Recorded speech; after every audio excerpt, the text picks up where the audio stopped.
all the things you've done in the past get you to where you are in the present. And like I'm explaining this, and as I'm talking through this, it's so, when you're in these moments, they don't make a lot of sense, right? You're just kind of living, you're doing something, you're passionate about something, and you're just kind of living. And then all of a sudden you fast forward and 15, 20 years later, you're actually connecting all these dots and you can pull off something like this. It's not an overnight thing. It's been a lot of years to get to this spot, I find it fascinating.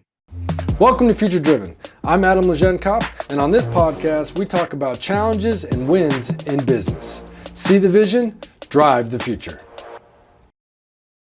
So welcome to episode 33 of the Future Driven podcast. Today, I'm excited to have Jeff Humphreys from Shortline Creative. Jeff, thank you for jumping on with me this morning. Thanks for having me. I'm pumped to be here. Yeah, awesome, man. So I came across your content on LinkedIn with your podcast, Calgary Sessions. And when I think of Calgary, I think about the Calgary Stampede, which I'm sure many others do that as well. Yeah. But would love to, hear your background, from how you got started, up to kind of now. But, give us a little bit of background where you're from Calgary, but what's your professional background? Yeah, so born and raised in Calgary. And the professional background, it goes back to, I guess my first job was 2001 with a web design shop called Critical Mass. They were building websites for Mercedes-Benz and Procter and Gamble and some pretty big brands in the early days. And I was kind of a production artist. So I would kind of cut up graphics for the website. And, there's a team of designers and art directors and, a bunch of layers. So I was just a piece in the process. Worked there for a few years, kind of left there when the bubble burst, and then started my own little kind of marketing shop. It was called Soul Media Inc. Okay. And we were doing websites and some logos, and during that time I started DJing. So I became a full-time DJ in Calgary. And so I had these two things going on, my own little business, which I kind of forgot until I just said it right now. But I had that business, DJing, and did that for a decade, and then I got a job at Hockey Canada. But first, you can't just jump over that DJ. What was your DJ name? Just Jeff Humphreys. So okay. I'm old, so I'm born in 77. So when I started DJing, I didn't want to have the hook. I didn't want to have that hook that was going to get cheesy with time. So I was like, I'm just going Jeff Humphreys, and which is interesting because it plays into what I'm up to right now, right? I wanted to build my name. That's kind of if I can build my name, I can kind of do whatever I want. So that's what I was thinking about. Well, the whole personal brand methodology, which makes a lot of sense. And that's how I found you is, through your personal brand, and whether it was DJing or podcasting, it's kind of the same thing, right? But it's interesting though, because I think the personal brand idea, it can get confusing. Some people might not understand the why or the how, but I think it answers all the questions. If you can, if you're willing to share what you believe in and who you are, I think it makes all the sense in the world to go down this path. Yeah, no, for sure. So, sorry, I interrupted you. But what was that next phase you were just about to talk about? So Hockey Canada was an interesting job because it was the amalgamation of two things that I loved. I grew up playing hockey and the kind of digital space. So I worked there for 4 years in their web area, just creating content, updating the website. And right then, I don't know when that was, probably 2007-ish. I started there. Okay. Social media was just starting to happen. Right. And as I'm sitting there kind of doing my traditional things, updating websites and making graphics, I was reading and I was like, this social is going to be a thing. So I pitched them the idea of creating a new position within Hockey Canada, and it was a social media manager. The idea was to create all the platforms, create content, and build the Hockey Canada brand, which was already a giant brand in Canada. Right. I think that was the idea. Pitch it to the boss. No way, it's not happening, which kind of pissed me off. And then just by chance, a buddy of mine, the CEO of a big restaurant company in town, he wanted to talk about music in his restaurants because he knew I was a DJ. So we meet up for beers. He's like, what are you up to? I said, I got this idea, this social media idea, and I think there's some legs here. He's like, well, tell me about it. So I kind of pitched him the idea. What I pitched to Hockey Canada, he's like, well, when do you want to start working for me? So Nice. gave me a job, and I worked for a restaurant group that had 100 restaurants across North America, ran their Wow. digital marketing for 9 years, um, 5 Oh, different brands. so you had a good tenure there with them then, Yep. if you were there for 9 years. Yeah. Yep. And that was like, it was still early for social. It was kind For of, sure. 2010-ish, I guess, 11. So yeah, we were creating all the accounts. We were running Facebook ads like in the early days. We were just kind of, I had a very long leash, and I could figure out all these things, and any idea I had, I could kind of work through it. Yeah. So yeah, essentially I learned everything. I got to work through all my ideas for 9 years with this amazing, CEO just letting me do my thing. And that kind of led me to starting my own company, Shortline Creative. That's like a digital marketing shop that does similar things, create content, run ads. And yeah, so it's been a long time to get to where I am, but when I look back on it now, it all makes a lot of sense. Yeah. Well, it sounds like they all kind of fall in line. So what year did you start Shoreline? So it would have been 2.5 years ago. So Okay. it was October of 2019, I guess. So it's a little bit different because you were in-house for 9 years, Yep. creating your own department. Did you ever use agencies throughout that time? Yep. Yeah. And yeah, what did you think about it? Was that your first agency experience, or have you been on the agency side before? So when I worked at Critical Mass, we were kind of on the service side, right? Like when we were Yeah. working, our clients were, so we were doing the work for the clients. So I had a taste of it there at Hockey Canada. We used an agency every once in a while. At the restaurant company, it was called Fran Works. We had 2 or 3 different agencies that we kind Yeah. of used over the years. So I kind of saw what that felt like. I liked being on the internal side. I liked that because then it's, Right. Well, you're in control. yeah. So now I'm back on the service side, and it's like, it's an adjustment for sure. Yeah, it's different. I've been on both sides as well, and there's ups and downs or pluses and minuses to both, and Yep. you on the inside, on the client side, have the control, but you're kind of still working on the same thing. On the agency side, you get a lot more variety. Yep. You get some turnover, if you will, of things that kind of, you get the ability to accomplish something, not that you don't on the inside, but Yep. there's like more specific, I guess, on the agency side. Do you like, running your agency? Do you like actually, do you like working with, have you found over the years that you're attracting like companies that have the same values or belief system as you, or are you kind of, is it randomly, is it all sorts coming at you right now? Yeah, it's a great question because I do, and I find whether I do find it, but I find that to be for the clients that are successful. And Yes. I feel like in the first like week or two, I can tell right Yep. away. And I don't know exactly what it is, whether it's Yep. through conversations or meetings or, Mhm. just kind of methodology Yep. that we or they might have. And if they don't align, usually that's a warning sign that this isn't going to work out. Mhm. And over the years, I've forced some through. Yep. And then the ones that I forced through it now, like 4 months later, I'm like, oh man, I want to, this isn't working for nobody's happy. Right. Yep. And so now then it's like, okay, how do we break out of this? So I'm trying to listen to those warning bells earlier. It's just gut intuition warning bells. Yeah. A lot of times. I mean, there's probably some specifics in there that, yeah, I mean, I think it's just more just style, Yeah. like, and on the agency side, you talk to a lot of people, right? Because you don't know who's going to be a client or who's not, right? So you have to open up a lot of doors and see who's a good fit. And so what I've learned is like, it's okay to go down a conversation, even for a couple weeks, and then say, you know what? I think maybe you're a better fit for these guys, or, we're not that type of company.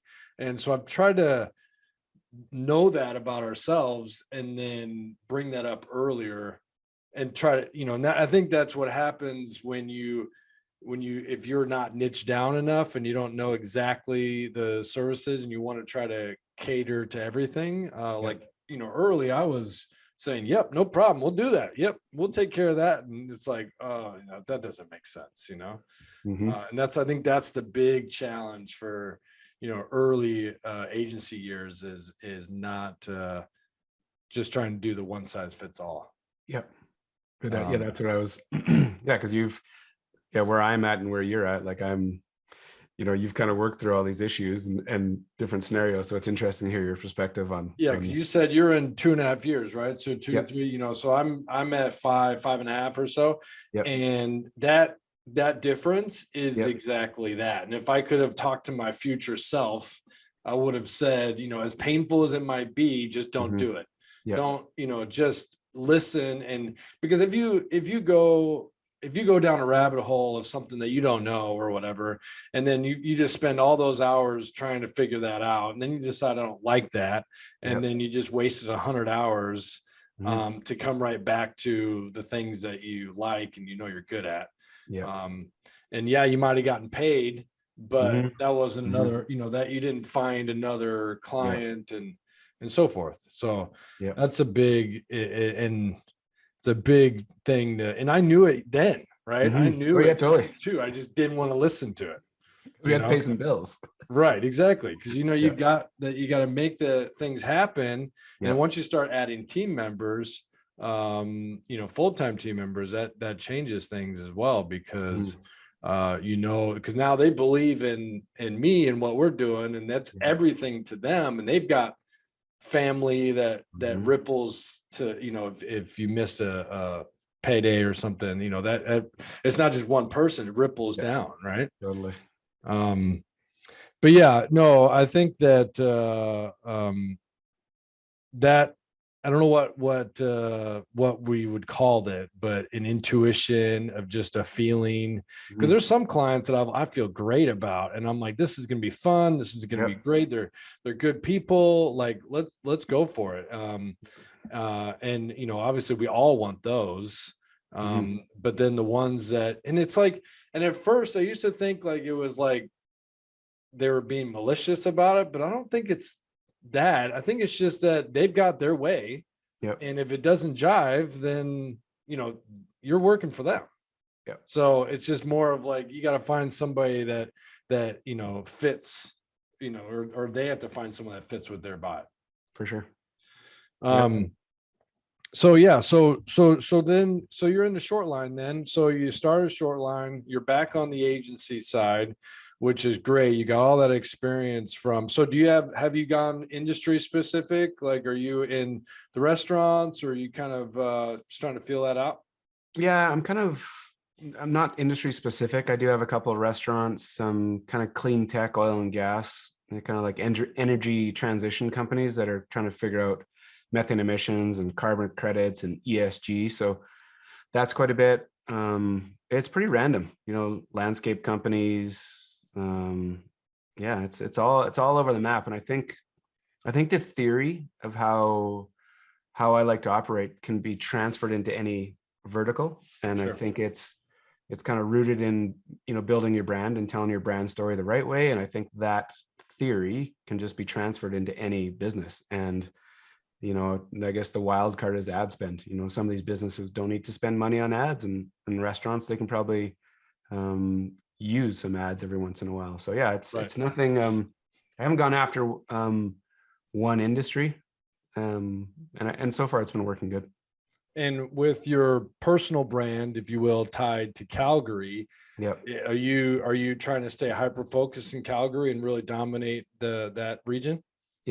So the personal branding idea, it kind of goes back to the DJ story, which is interesting. In 2003, I started up a website called calgarysoul.com. Okay.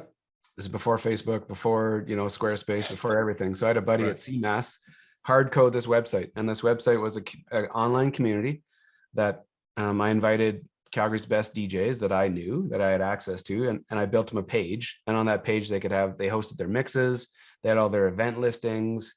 I did a live radio show back then, like hacking servers to get a live feed going out. So built this online community with a chat board and ran that for, I don't know, a while, like years, 4 or 5 years. And I built my name beside the who's who in Calgary.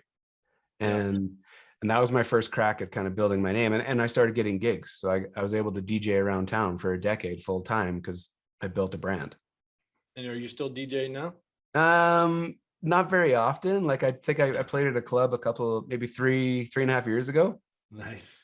I was doing Facebook Lives for a while, but then Facebook, the copyright thing kind of shut everything down. So I haven't played in a couple of years, but it's that thing, like obviously with the disco ball right here, like it's part of my life. So that was my first crack at building a brand. So what I'm doing right now with my personal brand is the Calgary Sessions. And it's you can see there's already a connection. Calgary Soul, Calgary Sessions. Yeah. To your point, I want my name in the city to just kind of to be in more circles. Sure. And more synonymous. Yeah. Yep. And just so people know my name and know my what I'm up to. And the Calgary Sessions is me sitting down with Calgary's artists, entrepreneurs, and athletes that I find interesting. And cool. to sit down like this, it's like a straightforward conversation like you and I are having, and they get to tell their story in an authentic way. And it just kind of helps me create content for all the platforms, which was, the number one reason I spun it up. And, what it's turned into is just this, it's turned into a community. It's like, I've had a handful of cyclists on this show, and now the cyclists want to go for a ride in the springtime together. So it's creating these connections and real relationships outside of digital, which is really cool. Yeah. Well, that's obviously a niche, geographic, location allows you to really own that area. So I gotta say though, that studio is pretty legit. Where are you shooting those podcasts? It's insane. So, this all goes back again to me working in nightclubs. So when I come up with the idea with this podcast, I knew I needed a space, and I knew I wanted the production value to be different. I didn't want to. I had the opportunity to do something cool, so I called a buddy who was Eddie, who is the VP of a big restaurant company in town. I said, and I used to work for these guys. I said, do you have any empty rooms I could use to shoot this podcast? And he's like, yeah, there's this room or this room. And I said, well, can I go check it out? So the restaurant is called Model Milk. The lounge upstairs that I shoot in is called Model Citizen. And I get access to this room to shoot my podcast. And the crazy thing is the whole atmosphere, like, we light it up and do all our, we make it look good. But right behind me in my camera angle, there's actually turntable and a mixer and a bunch of records that I did not stage. I literally sat down in that spot, and this setting is like right behind me. Nice. Which it just plays into my whole background. So the whole vibe in that room is actually, that's the kind of the rooms that I DJ'd in. It was that kind of moody lounge, laid back, chill place. So it couldn't have gone any better. But it's also, you kind of built it all, right? Like, your relationships allow you to call someone, and then it all kind of lines up.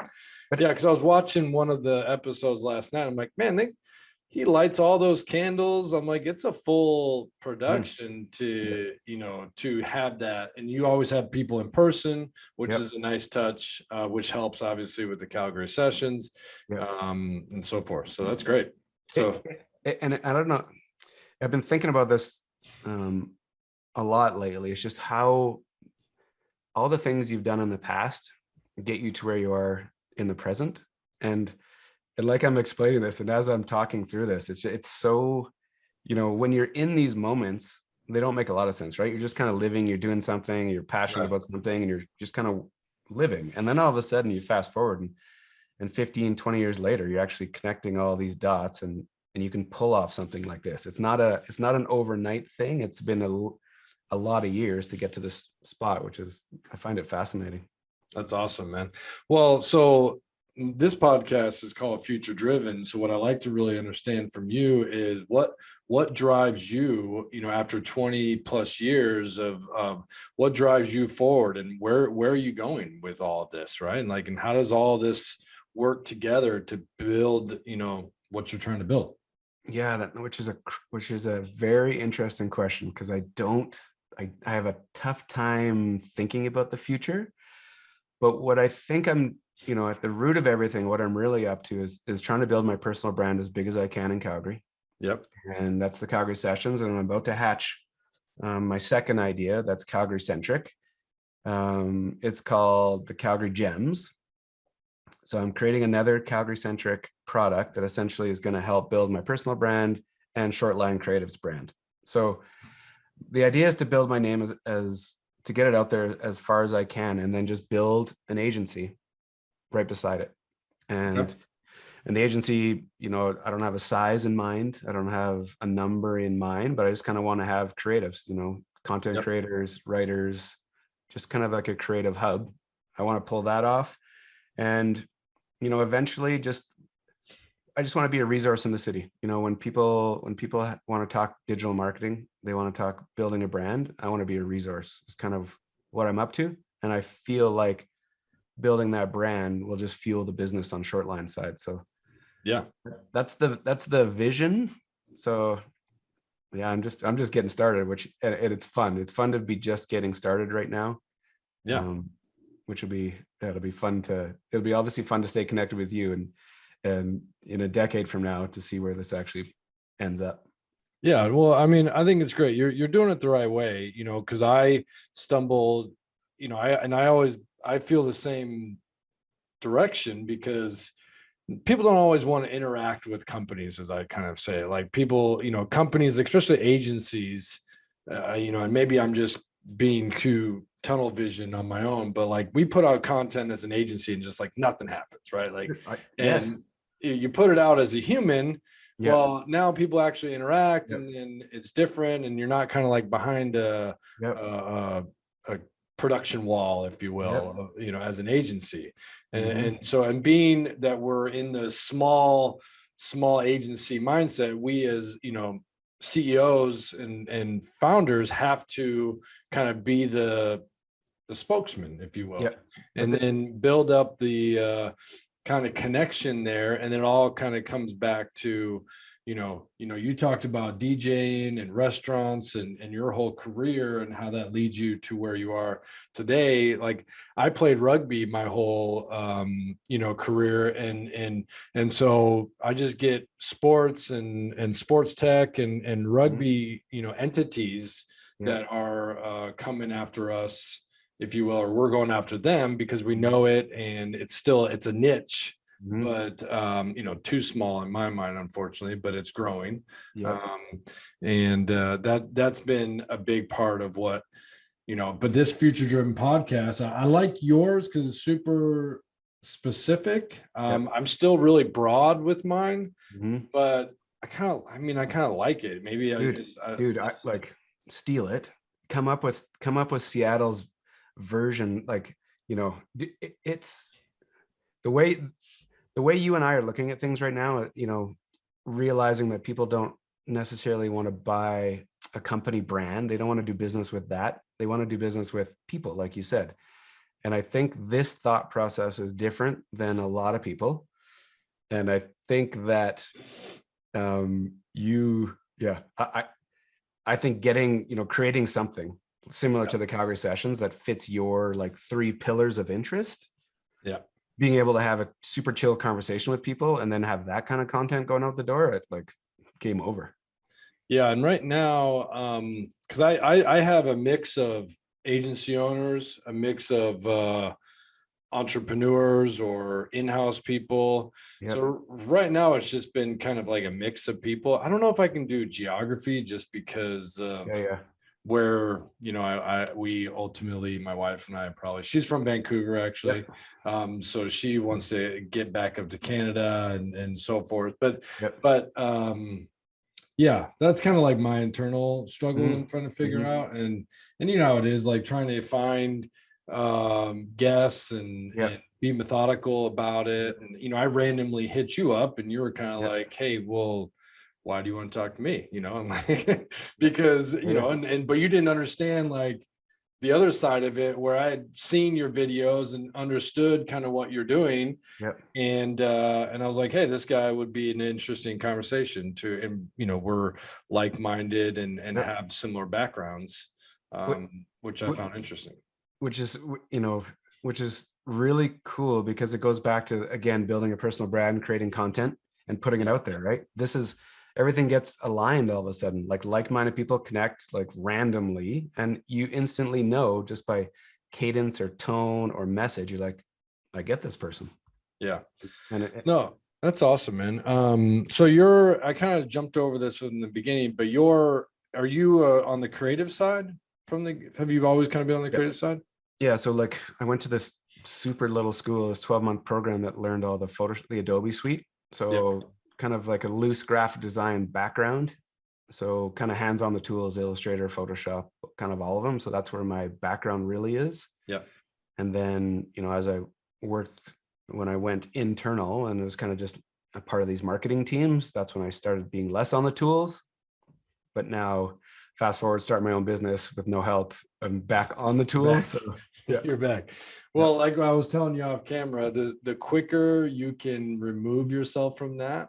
Yeah. Because I was the exact same way. And it took me right about where you are, 2.5 years. And I got to the point where I literally had to delete, Adobe off my computer. So I wouldn't just go and like, just do a quick fix, because I knew I could, versus taking the extra time to then either coach the freelancer or your in-house person. And it's it makes more sense to do that in the long run.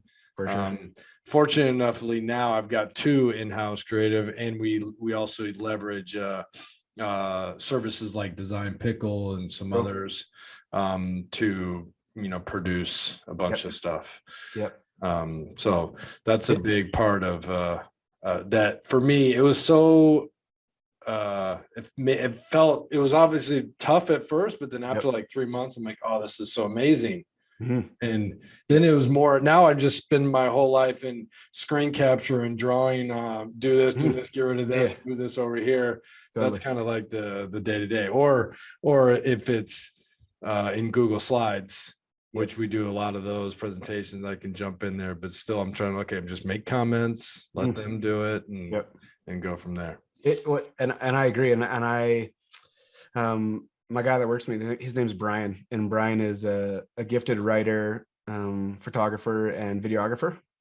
So the minute he connected with me, and the cool thing about this story is that he found me on LinkedIn too. He found me because of the stuff that I was creating, and he's like, well, I get this guy. So anyways, long story, he now works for me. And so I'm, instead of me editing these podcasts and writing copy for clients, now I have a talented person that works with me that can handle all that, which allows me, to your point, to just do my thing and kind of try and create more inbound traffic. Nice. And are you now the agency for the restaurant group? Well, it's no, but they're in the process right now of building an internal team. It was we had some conversations over the last 2.5 years, actually 4 years, while I was we had a bunch of conversations, but they know what I'm up to. We're good friends, so who knows where it lands, but not right now. You can they can hire Jeff Humphreys to help build out the in-house team. Yeah, totally.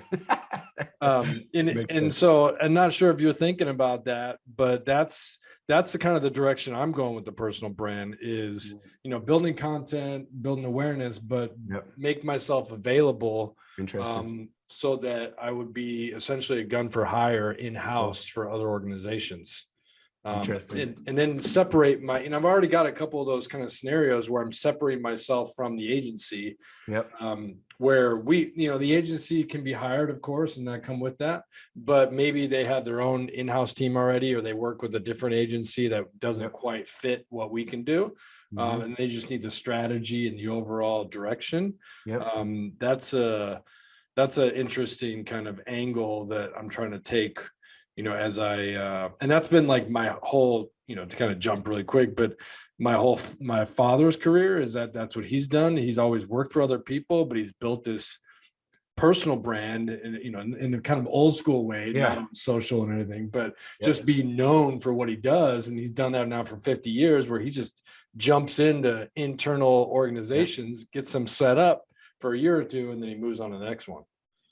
Which is really cool for you to see that blueprint already played out, because it actually now that you're seeing these opportunities, you're like, oh, this makes a lot of sense. Yeah. So that's kind of where I needed, and that's where I was telling you off camera, is like when I first started Matic, 5 years ago. And so I was working for a company similar to you. I was there for 6 years, learned a ton during that 6 years. It was a startup, had a small team, but then we moved about an hour and a half, 2 hours north of Seattle. We bought a little acreage, and because we knew we wanted to start a family and do all that. So once I started having kids, and then all of a sudden I was getting home at like 8 o'clock at night, and it was just too much of a commute, and then the traffic started piling up more and more.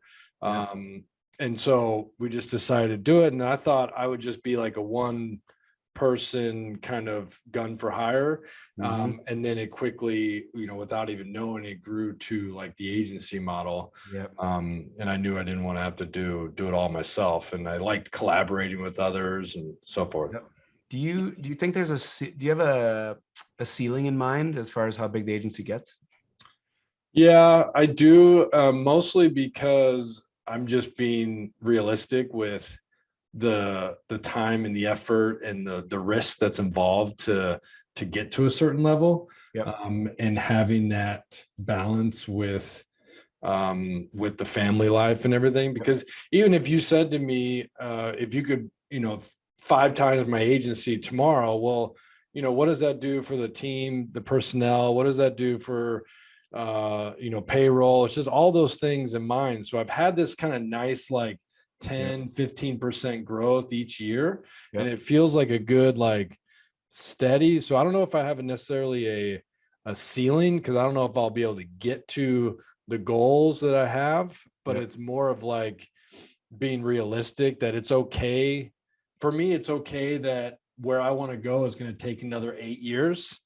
And that might still be a very small company in the massive, in the grand scheme of, companies buying companies for billions of dollars, and fanatics doing this and all these things that are happening. And I'm like, oh, I just want my own little, nest egg here that I can take care of. But so it's kind of one of those, like, the reality is set in. If my team goes home basically every day at 4:30, I don't, very rarely, and I'm constantly telling them, I'm like, I don't know if you guys realize, but in 2001, when I was in the agency, it was we didn't go home till like 8 o'clock at night and 9 o'clock at night, every weekend or every day. And it's just a whole different world. Now, we couldn't take these computers home with us or our phones with us and work. So I think that's part of it, right? Like once we were done, right? Like we'd come back tomorrow, log into our desktop and our server and start pecking away. But now it's just 24/7. And so I think it's a different thing, but so I guess I've tried to create my office is 10 minutes from the house. The kids will pop in here every once in a while and disrupt things from time to time. So I think it's that reality has set in, which means it's just going to grow at a certain pace. But I'm okay with that. It's that is important, and it feeds that, right? Which is why we're doing it all. We're putting all this effort in. Yeah, totally. It is effort. Cool. Well, Jeff, hey man, thanks for coming on. I really appreciate you taking the time and telling, and I've been following the Calgary sessions, and we'll continue to do this. And I can't say I've ever been to Calgary, so we'll have to. You know about the Stampede though, right? I know about the Stampede, but like I even as I said it, I was kind of like, it's Calgary, right? I'm like, but I've been to Toronto, I've been to Vancouver plenty. Like I said, my wife's from BC, so we like going up there. But if we're ever in Calgary, I'll definitely look you up, and I want to check out that lounge. Yeah, taking a tour. Yeah. Awesome. Thanks, Jeff. Thanks for coming on the show, man. Yeah, appreciate it. Thanks for your time.